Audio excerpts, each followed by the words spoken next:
It's kind of like high art now, and held in great reverence. But honestly, wasn't it like the blue suede shoes? It was a piece of popular culture, and the reason I'm using blue suede shoes is because it had been done before. Hank, all kinds of other people had recorded blue suede shoes, but when you say blue suede shoes, everyone goes Elvis. When you say The Last Supper, everyone goes Leonardo. But The Last Supper had been done to death beforehand. Absolutely. When we talk about The Last Supper, you mentioned The Last Supper, everyone thinks of that painting and no other one. But there were scores of them throughout Italy. And where Leonardo grew up, where he was an apprentice in Florence, that was sort of the home of the Last Supper painting. And one of his contemporaries, Domenico Ghirlandaio, did at least 3 of them. And so it was widely a very popular scene, particularly in refectories where the cafeteria, where the nuns or friars or monks ate their lunch, ate their dinner. And because there was a thematic link between the function of a room in the Renaissance and the kind of art you put in it. And so the Last Supper, a food scene, a dining scene, was an obvious choice. But it's interesting what happens with the Last Supper is it transcends what it was painted for. I think if you asked a lot of people about the Last Supper, everyone could tell you that Leonardo painted. Everyone would recognize it, but a few people, unless they had actually been there, would actually be able to tell you that it was painted for a refectory of a convent of Dominican friars in Milan. I think a lot of people may not even be able to identify the city that it was painted in. And so very quickly it transcended the genre, so to speak, because it became the ultimate Last Supper, became a painting in its own right, and it transcended the circumstance, the location in which it was painted and the circumstances in which it was painted. And one of the things I wanted to do in the book was go back and look at how Leonardo painted it, because even though we all recognize the image, I think very few people know the story behind how he came to do it. One of my favorite things about the book is the sound of you kicking the teeth out of Dan Brown, which was very entertaining, I have to say.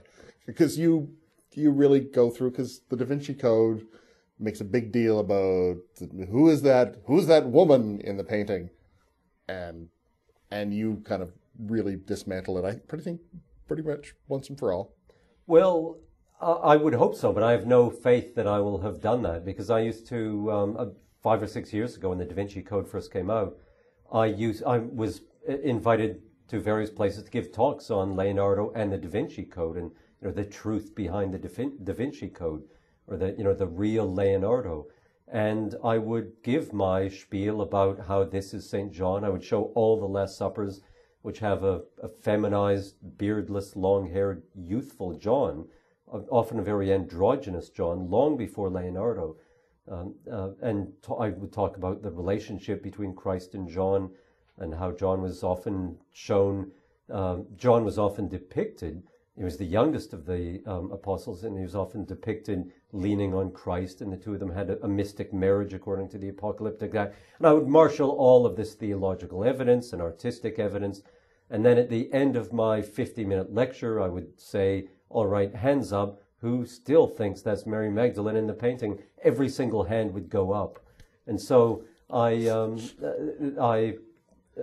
thought, well, the Mary Magdalene story is an interesting one, but and much as people might like to believe that it's true, Leonardo was not a Grand Master of the Priory of Sion, nor did he put Mary Magdalene in the painting. It seems pretty amazing that as much of the painting survived as it did, because it did not have a happy afterlife. One of the interesting things about The Last Supper is probably the most famous painting in the world. If it's not, it's the Mona Lisa, which Leonardo also has. And yet its fame rests on something very other than what we see before us today when we go into the refectory. We almost have to take on faith from previous people who saw it, and that it was as great as everyone said it was, because no one for 450 years has been able to stand in front of it and actually see what Leonardo did in all its glory. Really by, in fact, 1520, 1530, it was beginning to disappear. And so its fame is in many ways detached from what we see before it. And in fact, if it's detached literally from the wall, it's flaking off, or large passages of pigment have flaked off the wall. In many ways, the painting itself has come off the wall and has risen out of that refectory and become an icon. I think one of the fascinations we have with the painting is it's become an icon and has become sort of reached us at a nuclear level, or has become part of our DNA. And Leonardo has as well, quite separately from what he did in the Last Supper. And so it's the greatest painting from one of the greatest figures in our history, one of the greatest artists of all time. And so I think that kind of ensures its reputation, which has never dipped. It's one of those paintings that for 500 years has always been regarded as a masterpiece. Raphael in the 19th century was regarded as one of the greatest artists of all time. And if you asked 100 art critics in the 19th century, who's the greatest artist of all time, 50 of them would have said Raphael, 50 Leonardo. But I think that no one would say, very few of those 100, very few art critics now would vote for Raphael, whereas Leonardo, I think, would get most of them. The book is Leonardo and the Last Supper. I've been speaking with the author Ross King, and Leonardo and the Last Supper, published by Bond Street Books.